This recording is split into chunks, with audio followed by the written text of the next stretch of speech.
Hi, everybody. Got a little bit of a question backlog going on here, so I'm seeing like, oh my gosh, there are questions from like 2 weeks ago, and can only post so many videos, so I'm gonna try to get through a few in rapid fire fashion. As per usual, nothing I'm saying should be construed as medical advice. This is for informational purposes only. If you need medical advice, please talk to your healthcare provider to get that advice. So the first question is, why is intracellular functioning not tested more? All of our blood tests mainly test extracellular states. We are missing a crucial component of health. So I think the question meant to say intracellular testing. So inside of the cell, intercellular would be between the cells, which is technically extracellular, getting hung up on semantics there. But it's a really, really great point, really great question. And it's very true. We're constantly testing things that are in the blood or in the urine or the saliva, things that are already outside of the cell. Wouldn't it be great to test things that are inside the cell? I would love to know what are the levels of different B vitamins and minerals and antioxidants and amino acids and hormones and different things that are inside of the cell. That would be amazing to have that information. Unfortunately, to my understanding, that testing either does not exist or the companies that offer that type of testing are offering those tests and they have not been research validated to the extent that I would like them to be.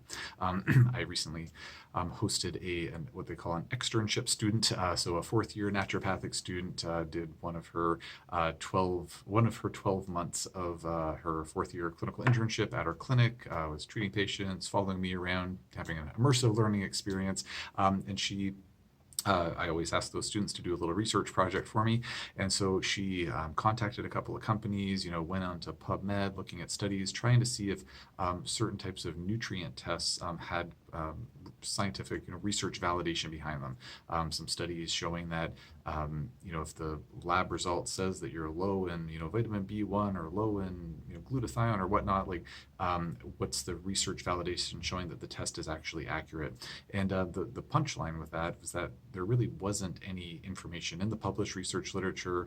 The labs weren't able to provide any of that evidence. At best, they would have reproducibility testing saying that if they test the same sample multiple times, they get similar results, which you'd hope that that would be the case. But no test showing that like, oh, I test somebody's urine or blood today for certain hormones or nutrients, and then the next day, and sorry, this was just nutrients, not hormones, but for certain nutrients, and to say like, oh, is it the same on Monday, Wednesday, and Friday, or this Monday and next Monday, or the results about the same? Like none of that reproducibility testing has been done to our understanding and based on what the labs told us. So it's just a case in point where there are tests out there. There might be some tests that say, yeah, we'll tell you what your intracellular levels of X, Y, or Z, but have the validation studies actually been done on those tests? So I'm not aware of, beyond a couple of labs, of intracellular lab testing, and even if it did exist, well, yeah, so there are some tests, but without getting into the weeds of that, but to what extent they've been clinically validated or scientifically validated, let alone clinically validated, is a big question mark. So it's a great point, but unfortunately, we're kind of lacking in that regard. Hopefully, at some point, there will be some good intracellular test information. So that was the one question. The next one is says, concerning taking disodium EDTA orally. It says tetrasodium, but I think they mean disodium EDTA orally. I believe there's such a thing as tetrasodium EDTA. How do you think it should be taken, for how long, and in what amount? Just some general guidelines, please. Don't give me a political answer, haha. So I think that meant I'm not sure what that meant actually, but I won't give a political answer. What I will say is that I don't recommend, nor do I know anybody who does recommend taking oral disodium EDTA. My understanding is that disodium EDTA or calcium EDTA, any form of EDTA, is very, very poorly has very, very poor oral bioavailability, meaning you take it orally, it does not get into the bloodstream in appreciable quantities.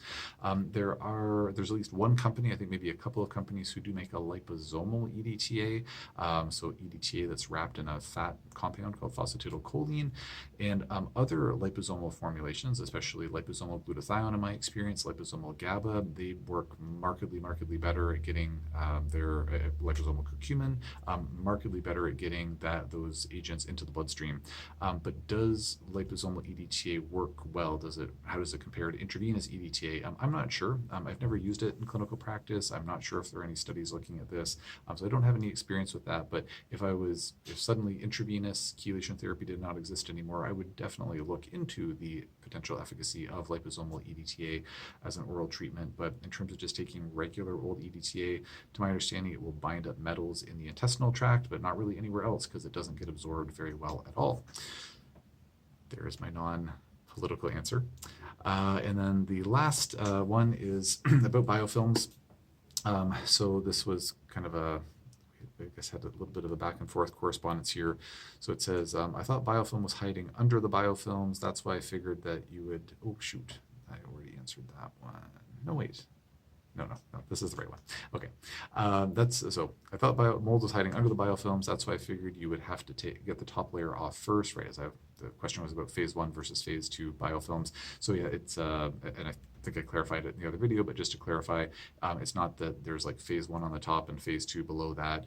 It's that phase 1s evolve into phase 2 biofilms, just becoming more tenacious, basically.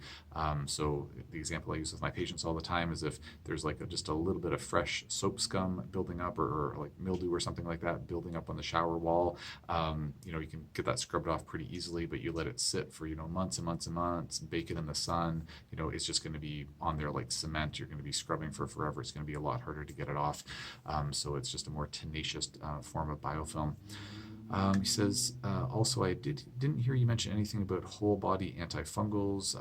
Do you just treat your patients with the nasal spray alone? So this would be like an essential oil or analogous type nasal spray to treat mold, or maybe biofilms. Dr. Jill Krista, whom I had on my podcast, said do both in her book. I know someone getting treated by a doctor that basically does the binders for 60 days, then sprays until Marcons, which is this kind of special type of bacterial infection that sometimes coexists with mold, are gone. Basically, the Shoemaker protocol, Richard Shoemaker, kind of the godfather of mold toxicity treatment. I generally don't use systemic antifungals. I know Dr. Krista does. I think Dr. Krista is amazing, not just because she was on my podcast. I've been a big fan of hers for a long time. Her training course is amazing, and she's just a wealth of information. I personally, in my clinical practice, my experience, I haven't really seen a need for that in a majority of patients. Now, with that being said, many of my patients who are dealing with mold illness are also dealing with chronic infections, and those patients in my practice are oftentimes on herbs like Cryptolepis and Alcornia and Sida acuta, which are all systemic antifungals. So it may be that I'm inadvertently treating folks with systemic antifungals, and that's been an important part of their mold treatment protocol. But I do have a number of patients who are not being treated for chronic infections. We're just treating for mold toxicity. I don't have them on systemic antifungals, and I haven't found that my results have been falling short because of that. But again, it's not to say it's wrong to do that, and maybe I should be doing that, but based on the results I've seen, I don't think it's a mandatory thing, at least for everybody. But I've certainly had a few patients with mold toxicity, and it seems that we do need to work with systemic antifungals at some point in time, but it's been quite a minority of those patients. Thank you for the questions. If anybody has any further questions about these topics or anything else, just post in the comment section below, and I'll do my best to answer as soon as I can.